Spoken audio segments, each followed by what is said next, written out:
एक धोबी था। धोबी और धोबिनियाँ एक नगर में रहता था।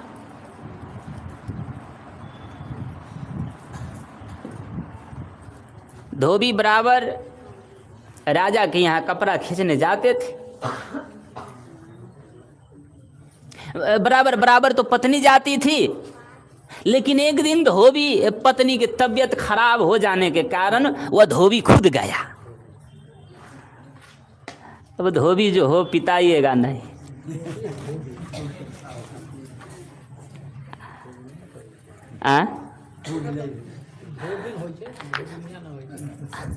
अब पत्नी तो धोबी नहीं ना होगा जी। बोलिए सदगुरुदेव की। अब धोबी माने उनके पत्नी को तबीयत खराब हुआ। बेचारा धोबी कहा कि तुम आज रहो, हम ही जाते हैं, राजा साहब का कपड़ा खींच लेंगे। गया उनके घर जब गया कपड़ा लाने के लिए, कहा कि मलकिनी लेके अब थी ना। जैसे ही कहा कपड़ा लेके अब थी, महारानी घर से बाहर निकली। जैसे ही कपड़ा लेके ऐसे फेंकना चाहा, तो बाहर तो निकलती नहीं, पहले की राजा महाराजा की पत्नी बाहर नहीं निकलती थी। वो अंदर से ही कपड़ा को ऐसे फेंका तो थोड़ा सा उसका मुंह दिखाई पड़ गया। अब धोबी जैसे ही देखा तो धोबी का दिमाग पलट गया। इतना सुंदर ही था वो, सुंदर के कारण धोबी का दिमाग पलट गया। अब धोबी के मन में हुआ कि हम उनको दोबारा देखें, हम उनके साथ संबंध बनाए। धोबी के मन में बहुत बेचैनी हो गया। अब वो धोबी आया, अपने पत्नी से कहा कि देखो जी, हमारा एक प्रबल इच्छा है कि हम मलकिनी को देखें। कहा कि वो तो राजा की पत्नी है, और राजा की पत्नी के प्रति आपको ऐसा भावना कैसे बन गया? आपको ऐसा भावना बना है, राजा साहब कहीं सुन लेंगे तो हमको दोनों को कटवा दिया जाएगा। आप ऐसे सोच कैसे लिए? अब ये धोबी ना कुछ खाए, ना पिए, ना सूते, ना जागे, सारा सारा रात संकल की तरह करने लगा। अब ये धोबिन पति की यह दशा देखकर राजा साहब के यहाँ जाती है, कपड़ा खींचती है। खींचते समय कपड़ा मलकिनी से कहती, मलकिनी हम बहुत बड़ा विपत में पड़ गए छी। कहती, कौन ऐसा विपत हो गया है तुमको? कहा कि हमारे पतिदेव ना कुछ खा रहे हैं, ना कुछ पी रहे हैं। कहा कि क्यों? कहा कि क्या कहें मलकिनी साहब, हमारा जब तबीयत खराब हो गया था तो हमारे पतिदेव आए थे आपके यहाँ कपड़ा खींचने के लिए।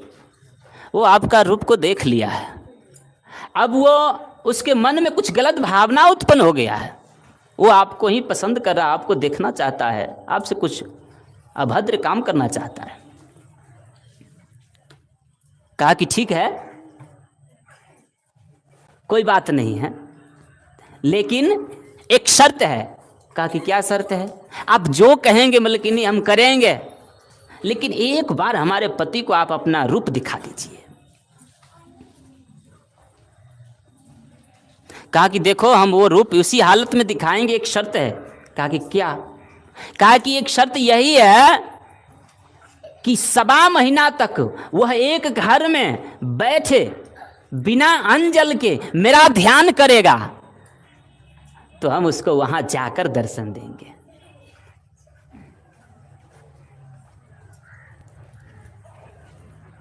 महाराज जी ये आया, उनके पत्नी जाकर अपने पति से कहा, पति से कहा कि देखो जी, मलकिनी का आदेश है कि हम अपना रूप दिखाएंगे, लेकिन अभी नहीं दिखाएंगे। 1.25 महीना तक वन में जाकर वह तपस्या करेगा, तब हम उनको अपना रूप दिखाएंगे।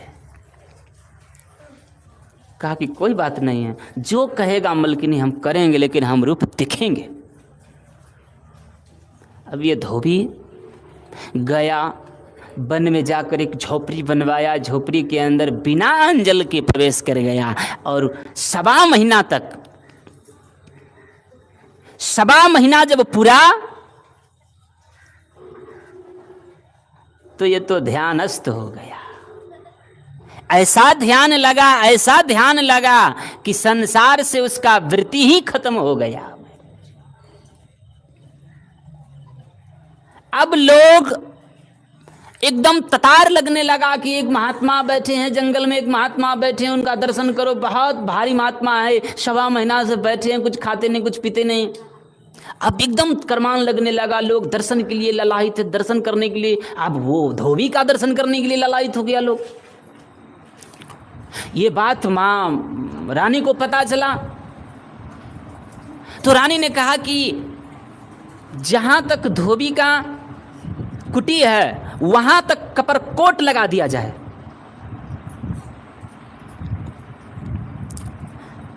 राजा ऐलान किए, कपरकोट लगाया गया। अब रानी साहिबा निकल कर वो जाती है उनको रूप दिखाने के लिए। अब वहाँ कुटी में जाते ही धोबी एक महात्मा की तरह वैसे ध्यानस्थ हो गए कि संसार पिंड ब्रह्मांड यानी पिंड से उठकर ब्रह्मांड में समाहित हो गया। जब वो ब्रह्मांड में समाहित हो गया तो ये नीचे की उसके कोई बहाने नहीं रहा, कुछ दिखाई नहीं दे रहा था, केवल ईश्वरी दिखाई दे रहा था। अब रानी साहब वहाँ जाकर बुला रहे कि ए धोबी भैया जागो उठो, जिस रूप के लिए तुमने तपस्या कर रहा है वो हम तुम्हारे सामने खड़े हैं, देखो तो सही। बहुत पुकी लगाने के बाद धोबी ने आवाज निकाला कि हे रानी साहिबा, अब तुम्हारा रूप की जरूरत नहीं है, हमने इतना सुंदर परमात्मा को देख लिया है कि अब संसार की नारियों को देखने की इच्छा नहीं है, संसार की रूप हमें देखने का इच्छा नहीं है। अब हमें उसी परमात्मा का रूप देखना है। हे रानी साहेब आप चले जाएं, हमें कुछ नहीं देखना है, एक ईश्वर के अलावा कुछ नहीं देखना। बोले सद्गुरुदेव की। ऐसे ध्यानस्थ हो गए।